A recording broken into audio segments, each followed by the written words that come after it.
राजस्थान की मिट्टी में पैदा हुए भारत के बेटे और बेटियों की आवाज नहीं हो सकती। वैसे तो भारत माँ ने सिंघनी और शेर पैदा किए, बेटे और बेटियां तो पैदा ही नहीं की। वाह वाह। बहुत नजदीक है यहाँ से। जब जोधपुर की जनता, जोधपुर के नौजवान जब दहाड़ते हैं, वो सिंह और शेरनियां दहाड़ती हैं, तो दुश्मन के कान खड़े हो जाते हैं।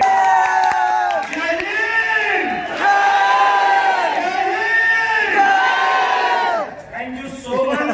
यूं आपका जोश निरंतर बना रहे और ये राजस्थान की धरती, खास करके जोधपुर वीरों की धरती है, वीरांगनाओं की धरती है, ये फौजियों की धरती है जो हर घर से एक फौजी पैदा करते हैं और जो देश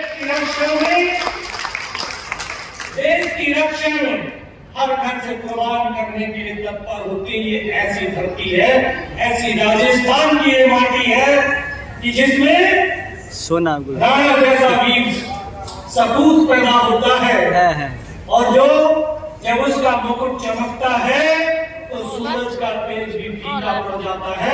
ऐसी ये बात तमाम सैनिकों को मैं हृदय की गहराइयों से आप सबका आभार और आपका अभिनंदन करता हूँ। Thank you sir. आप बड़े खुश नसीब है और मैं भी बड़ा खुश नसीब हूँ कि आप रणभूमि को जीत करके आप यहाँ तक पहुंचे हैं। पर जीतना ही न था, आज से नहीं सदियों से राजस्थान रणभूमि जीतता आ रहा है।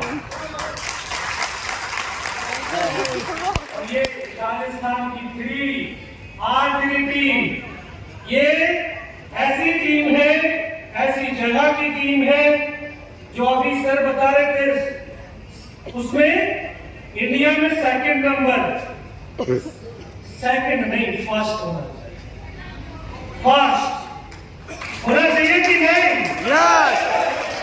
क्योंकि इस जननी ने और इस धरती ने सिंघनी शेर पैदा किए हैं और ऐसे शेर जिनकी बदौलत पूरा राष्ट्र नहीं बल्कि पूरी दुनिया भी फख्र महसूस करती है। ऐसी दिखाते हैं। आज मैं आपको उम्मीद धरा के, आपकी धरा के उन लोगों की उस शौर्य, वीरता और पराक्रम से आपको अवगत कराऊंगा जिन्होंने इस मिट्टी का मान पूरे विश्व के अंदर स्थापित किया, जिससे पूरा देश का सर मस्तक ऊपर हुआ है। हम सब बड़े फख्र से उनका नाम लेते हैं। हमें एक कुछ देने की, राष्ट्र के मान और सम्मान को बढ़ाने की बस एक प्रतिज्ञा ही तो करनी है। और हर एक इंसान की इच्छा है कि वो अपने परिवार को, स्वयं को सुरक्षित महसूस कराए, रक्षित महसूस कराए। और हम सबका ये दायित्व है कि हमें उनको विश्वास में लेना होगा। और हर इस धरती पर गरीबी में पैदा होना ये हमारे हाथ में नहीं है, लेकिन अगर गरीब मर जाना वो हमारा सबसे बड़ा दुर्भाग्य है। हमें अपने परिवार और अपने बच्चों को का स्तर अगर ऊंचा ना कर पाए तो हमारा इस धरती पर पुरुषार्थ बेकार है। तो हमें इस तरह से काम करना है कि अपने आप को भी, अपने जीवन के स्तर को भी बढ़ाना है और अपने राष्ट्र के स्तर को भी ऊंचा करना है। क्योंकि जो आपका कनेक्शन होता है, जो आप ये प्रीमियम द्वारा जो पैसा इकट्ठा होता है, वो राष्ट्र की तिजोरी में जाकर के राष्ट्र उससे सैनिकों के साथों सामान खरीदता है। तो आप इनडायरेक्ट तौर के ऊपर फौज के हाथों को मजबूत करने वाले वो सैनिक, वो योद्धा है। आज यहाँ पर जो पूरा दिन आपने निकाला, इसका कुछ पर्पस निकलना चाहिए। और जब पर्पस होता है तो जीवन में पैशन होता है। पैशन, वो जुनून, वो पागलपन, वो जुबानी जो हमें हमारे कार्यों की उच्च पराकाष्ठा तक लेकर के जाती है। जो अभी आपके सामने, आपके आगे बैठे हैं, जो आज अलंकृत हुए हैं, जिन्होंने अपने मुकाम को हासिल किया और अपने लक्ष्य को प्राप्त किया है, वो आज आपके सामने सम्मानित हुए, कुछ होने वाले हुए। तो वो उन्होंने भी पर्पस समझा, तो पैशन आया, पैशन आया तो परफॉर्मेंस आया, और जब परफॉर्मेंस आता है तो पॉजिटिविटी आती है। हमारे जीवन में, हमारे मन में पॉजिटिविटी आती है, सकारात्मकता आती है। हमें और काम करने के लिए हमारे अंदर से प्रेरणा जागृत होती है। और जब पॉजिटिविटी आ जाती है तो जीवन में डिसिप्लिन आ जाता है। डिसिप्लिन, अगर हमारे अंदर जीवन में डिसिप्लिन है तो हमारे जीवन में डेडिकेशन है, दृढ़ संकल्पता आती है। और जब व्यक्ति दृढ़ संकल्पित होना सीख जाता है तो उसके अंदर सारी शक्तियां निहित होने लगती हैं, सारी शक्तियां एकत्रित होने लगती हैं। और जब व्यक्ति की सारी शक्तियां एक साथ एकत्रित होती हैं तो वो किसी भी मुकाम को हासिल कर सकती है। एक मेहनत तो करनी है, मेहनत ही तो करनी है। और मेहनत भी किसकी करनी है? अपना बिहेवियर की, अपना बिहेवियर अच्छा रखिए और अपनी बोली को मधुर रखिए। जब आपकी बोली मधुर होगी, बिहेवियर अच्छा होगा, लोगों के ऊपर ट्रस्ट होगा, तो लोग अपने आप आपसे जुड़ने के लिए आएंगे।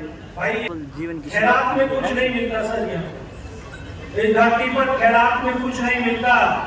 मिलने पाने के लिए नींदों को गंवाना पड़ता है और मेहनत के कदमों पर अपने निशानों को बनाना पड़ता है, तब जाकर के व्यक्ति की पहचान बनती है। बाकी भीड़ में चल करके हमारी ना पहचान बनती है, ना हमारे कदमों के निशान बनते हैं। हमें अलग चलना पड़ेगा। जब अलग चलेंगे तभी पहचान बनेगी। और जो आज अभी आप मुझे देख रहे हैं, मैं कोई ऐसा विशेष शक्तिशाली व्यक्ति नहीं हूँ, आप लोगों की तरह ही हूँ। एक माँ के गर्भ से पैदा हुआ एक किसान और जवान का बेटा हूँ, अलग से कोई शक्ति नहीं है। आप लोगों की तरह नॉर्मल सा इंसान हूँ, लेकिन जीवन का पर्पस समझ लिया था और अपने लिए और अपनों के लिए जब ये दिमाग में 24 घंटा रहेगा तो आपको नींद नहीं आएगी, आप चलते रहेंगे। मुझे 6th क्लास के अंदर ऐसा ही पर्पस मिला कि फौज में जाना है, लेकिन क्यों जाना है? एक युद्ध लड़ना है, इसका भी पूरा क्लियर। और ये आया कहां से? मैंने तो किताबों में पढ़ा था, किताबों में पढ़ा था कि एक हिंदुस्तान का ऐसा सैनिक मिला जिसने 1965 में टैंक से टैंक की लड़ाई लड़ी और उसके 8 पैटर्न टैंकों को ध्वस्त कर दिया।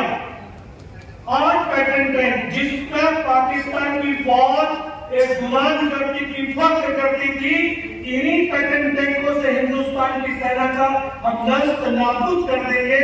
लेकिन एक सैनिक ऐसा था जिसने अकेले पाकिस्तान के 8 पैटर्न टैंकों को ध्वस्त करके पाकिस्तान को यह दिखा दिया कि अकेला हिंदुस्तान का सैनिक ही आपके लिए काफी है। और इसका नाम जानते? अब्दुल हमीद। अब्दुल हमीद।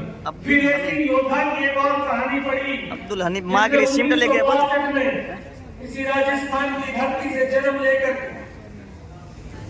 बैटल ऑफ रजंगगढ़ 114 जवान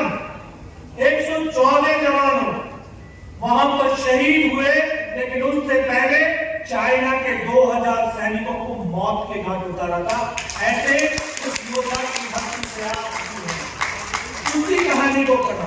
कभी लगा मुझे फौज में जाना, लेकिन आप ये भी जानते हैं कि जब हमारा जिस तरह का जब एक सपना होता है तो उस सपने के हमारे आदर्श भी होते हैं।